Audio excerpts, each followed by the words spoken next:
Hey y'all, so Errol Spence's trainer, Derrick James, says, Crawford fans, please buy his pay-per-view so we can make this fight between the matchup of undefeated 28-0, 22 knockouts Errol Spence Jr. and 38 wins, 29 knockouts Terrence Bud Crawford. Whoa. Now, this is what I think. I think they should always do a scenario where you should always be able to, like prepay, or pre-order a pay-per-view matchup.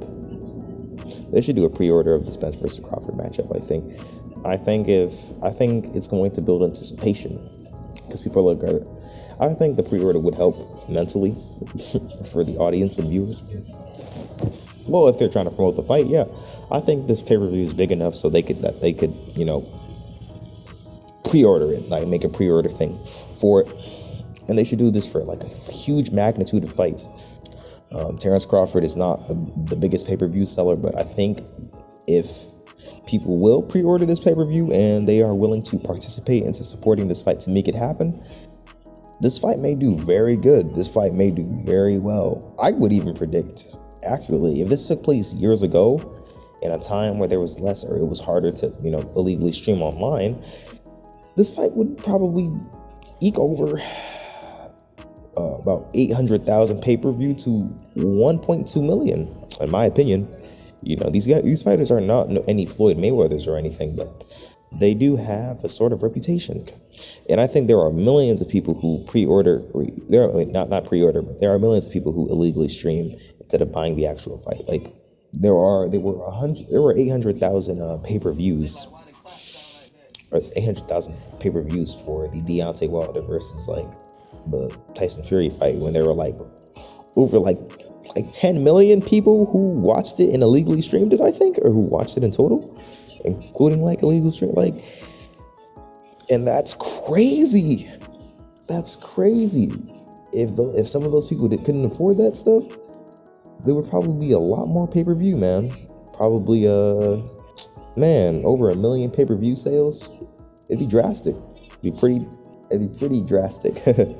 So, and as for Terrence Crawford, not even as for Terrence Crawford, but as for Errol Spence, I'm gonna go back to him, right? Errol Spence is a fighter who, in reality, should not. I'm just gonna say, should not. He should not take this fight. No, I was playing. I was just playing. I think Derrick James is what he's saying is great. I think he is. I think it's helping the sport a lot.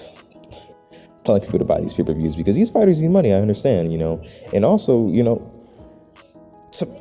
make a fight this big, you need money, so people need to pay for it. And if they're gonna do this, and if Derrick James is gonna ask people to pay for this fight, they need to do a pre-order. They just need to, just come on, man. It's make history with this fight. Just make history.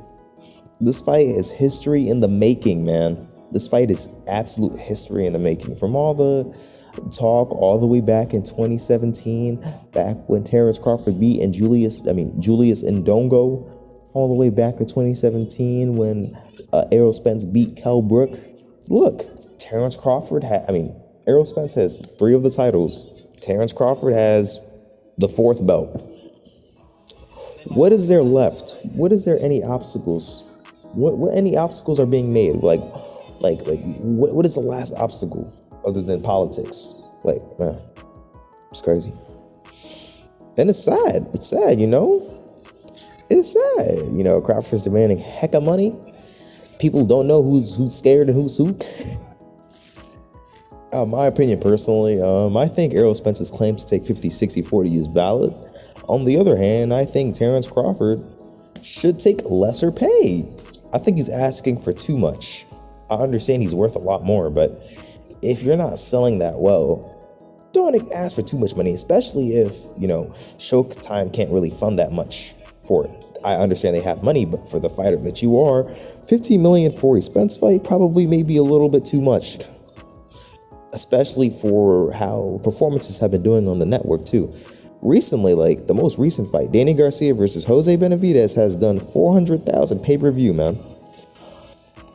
Do you know how bad that is? Wait, not 400,000 pay-per-view. 400,000 viewership, and the maximum hitting like 480,000, I'm pretty sure, which is not very good compared to viewers of other boxing matches which have hit over millions of viewership in the past. I understand Jose Benavidez isn't the biggest name, but this has been a constant thing with these recent, fights. It's a constant thing with these recent boxing fights. Boxing is a dying sport. Boxing is a dying sport, which is unfortunate. Boxing is a very dying sport. It's not going to be dead entirely. It's even been taken off of the Olympics. But as for such, boxing is something that is like basically went from like a mainstream sport to a less popular sport. Let me just say that. It's more, I don't know the word for it, but Hatman uses it a lot. But I'm just going to consider it a more touche sport and a more exclusive sport than it once was. People say boxing is making a resurgence thanks to Jake Paul. Thank him so much for making a resurgence back to this sport, because this sport is falling, like breaking its knees, honestly. This is nothing like the days of Jean Pascal and Carl Froch. I understand that fights like those may never happen ever again, but the sport is just not the same as it once was. It just isn't. The sport is not the same as it once was. The sport wasn't Miguel Cotto versus Manny Pacquiao anymore. The sport isn't Tommy Hearns versus Roberto Duran anymore. Let me restate that. Tommy Hearns versus Roberto Duran anymore. The sport isn't Floyd Mayweather anymore. The sport isn't Adrian Broner in his prime anymore. And that's what brought the fun of boxing. Rambunctious personalities just like Adrian Broner and Floyd Mayweather. Floyd Mayweather was not just a boxer, he was a pop culture icon. Adrian Broner, if he didn't lose, he would have been a pop culture icon. I guarantee that. That's straight facts. If Adrian Broner was really good and he was actually a magnificent fighter with including that personality, he would have been the biggest star in all of boxing right now if he was really that legendary. He would have been huge. He has like 1 million followers. He would have had 20. He would have had 10 million, 10 plus, 15 million plus right now if he kept doing what he was doing and he was very successful. About billions. He would have been he would have been one magnificent fighter. That undefeated record really helped Floyd have a successful career. And I will give credit to Adrian Broner, man. His personality, especially during his prime, his personality with the videos, this ain't for an athlete, his personality in general really is what sold tickets and is really what got viewers. Like, I'm pretty sure Mike Donna versus Broner did so many viewers, man. Like, yes. Chino Mike Donna versus Adrian the Problem Broner drew 1.3 million viewers on Showtime's channel, which is great, That's great. That's great. I feel like man, and the crazy part about this fight too is that, like, along with the fact that it's drew 1.3 million, it was the third largest audience for live boxing on Showtime. It was the third most watched. This fight was highly anticipated. This fight was very anticipated. One very anticipated matchup. Now, unfortunately for Broner's resume, it wasn't very, popular. It wasn't, man. It wasn't a very popular fight.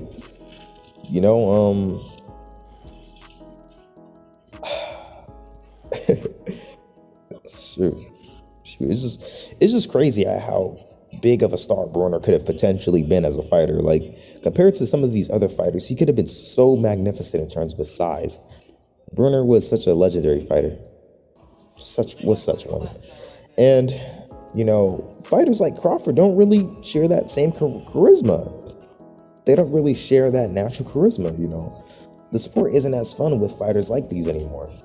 Crawford has a story. All of these fighters have stories, I understand. You really get to see the stories of these fighters in in the mainstream. Once they get, wait, no, not in the mainstream, but in the mainstream of boxing, and maybe even in the actual mainstream if they are big enough, like Broner had the potential to be. I understand Pacquiao didn't have that personality, but you know, Pacquiao is an anomaly. He had all of the Philippines with him. He had a lot of America with him. Everybody just seemed to gravitate towards Manny Pacquiao. He was seen as a very legendary person. You know, and then everybody gravitated to Floyd. Everybody gravitated to Tyson, you know. So truly, this sport has a lot of characters. I just think if they were more naturals and they were both verbal naturals, this fight would be a lot easier to make and sell. I'm sure this fight would hit a lot of viewers if it was on TV, but you know, it's not. So tell me your opinions. Let me know your opinions about this matchup. Thank you for watching. Please like and subscribe and hit the notification bell. Goodbye.